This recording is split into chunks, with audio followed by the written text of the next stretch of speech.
The mind sees everything in terms of division. So when we're in mind, we're in a society of division.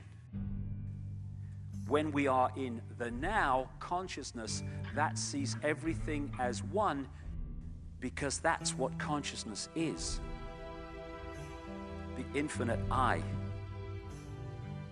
So who do we think we are? We think we're humans. We are consciousness. And to perceive reality and live our lives from those two perspectives brings a dramatic difference in the way we see ourselves and life. The quantum world, quantum mechanics, is really the play and display of information, the play and display of potentiality, waves of information, waves of potential electron. And it's important, the word potential. This isn't the world of electrons, it's the world of potential electrons.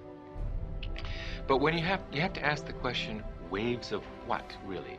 What is the field that is waving? Is it the ocean? No, it's a universal ocean, an ocean of pure potentiality, an ocean of abstract potential existence. We call it the unified field, or superstring field. And that's what we're made of. So, as you said, the tighter physics have tried to grasp onto physical reality, to understand what it's really made of. What are the core building blocks of life? At the basis of it all, life, the universe, slips through your fingers. And you come up with something that's increasingly abstract to come to the realm of pure abstraction. And that's what the unified field is. It's pure abstract potential, pure abstract being, pure abstract self-aware consciousness, which rises in waves of vibration to give rise to the particles, the people, everything we see in the vast universe.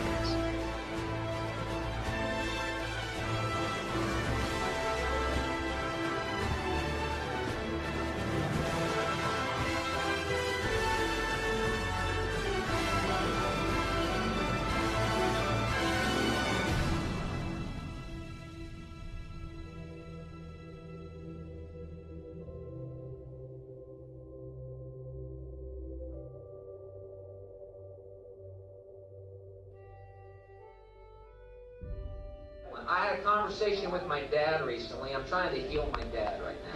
I'm trying to get him to take shrooms with me. I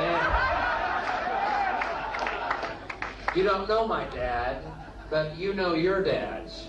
Dad, would you like to go eat these fungi that grow on cow turds with me? What happens when you take them? Well, your mind completely opens up to the true nature of our existence, which is that we are not bodies, that we are pure, loving spirit created by God, that God is love, and there is nothing but love, and love, being all-encompassing, has no opposite. You are completely forgiven on all things. There's nothing you've ever done that has ever swayed God's pure and unconditional love for you. And you realize that eternity and peace and heaven is our inheritance, and all of us are going to make it there. I'm not interested. God is consciousness, and we are all God, trying to realize our full potential. And when I'm talking about love, I'm not talking about I love you, saw you down the disco, darling, not that. I'm talking about a level of love that you really have to experience, because there's no words to describe it. And when I was in that ayahuasca state, the opening line of this female voice was, the only thing you really need to know is infinite love is the only truth, everything else is illusion. In other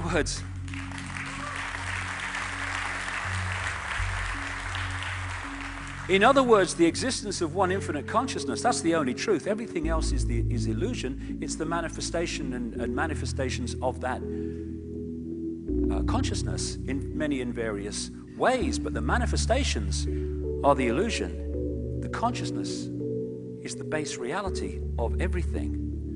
And one of the line from one of my books, love is not something you're in, it is something you are. That's the difference.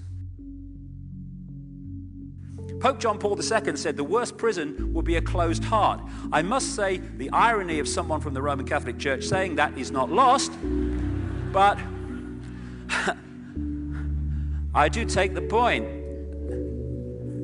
And the heart is the key. The key to opening that auric field so consciousness and mind start to work together, and my God, what a different world we'd live in if we went from that state that we're in now. And so what we're looking at among billions of people are people entrapped in mind. And because of the way the mind perceives reality as everything is apart and not connected, and it sees things in complexity instead of the connection of everything, we are in a situation where we are a manipulator's party trick when we're in that state.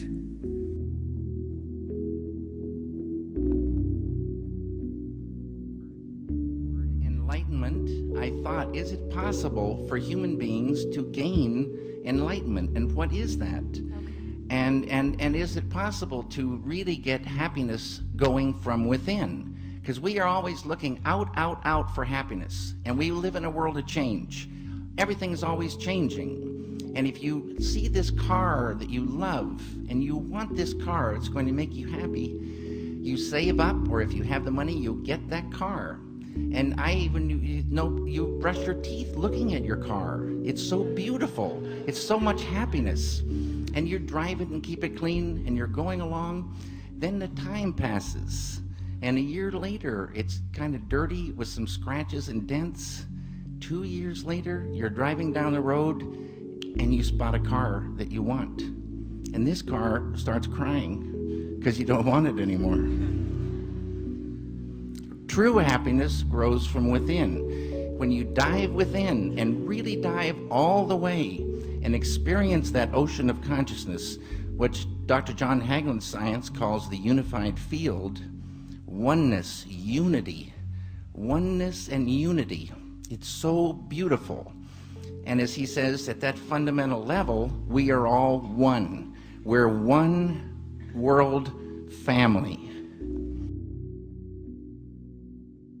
We have to view life as an opportunity. What are you doing with it? Are you afraid of it? I mean, some people live their lives. Apparently, what they are doing is arranging their deathbed scene.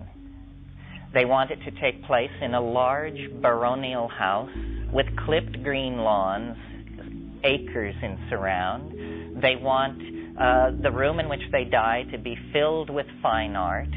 They want their loving heirs to be dutifully assembled while they pass out the final wisdom. And they spend their entire life creating the dramatic scenario of their passage. And of course you have to work hard because you've got to make the money to buy that house. You have to sire all these children, educate them into your values so they won't be stabbing you in the back and misbehaving in this situation. You have to create loyalty, possession, power, all of these things. And then you won't die in a ditch, unknown and abandoned, you know. But on the other hand, what was the quality of that life, you know? History is turning into a white-knuckle ride, for sure. And without the faith in some kind of transcendental phase transition, I think there's a tendency to despair and to panic and to nihilism. And religion has failed. They can only conceive of phase transition as apocalypse, as Ragnarok, the twilight of the gods. That isn't what it is. We are closing distance with the first moments of true human civilization. You know, when people actually do treat each other with respect, when there actually is a place made for the celebration of human differences, when we actually do feel the suffering of the people around us and respond to that.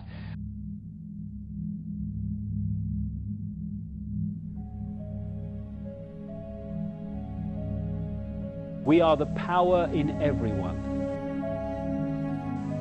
We are the dance of the moon and the sun. We are the hope that will never hide.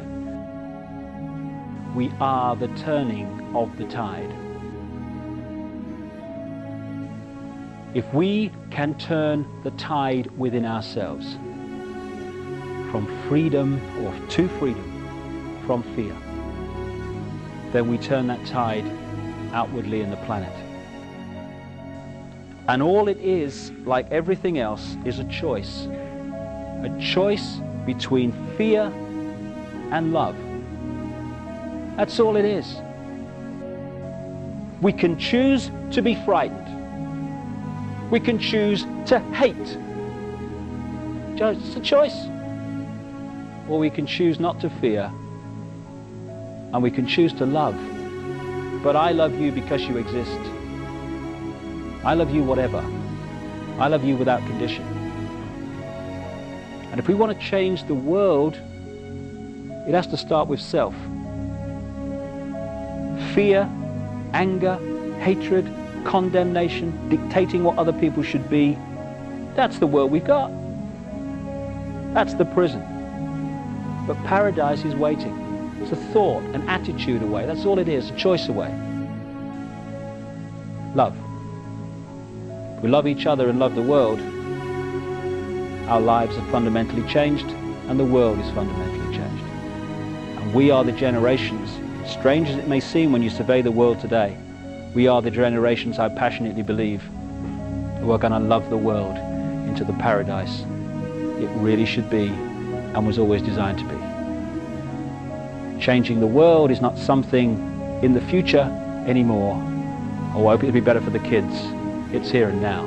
We're going to see it happen. Another song, the chorus of which I'll finish with. Love can build a bridge between your heart and mine. Love can build a bridge. Don't you think it's time? More and more people across this planet are screaming yes to that question. And we are the generations who are going to love the world to a paradise. Thank you very much.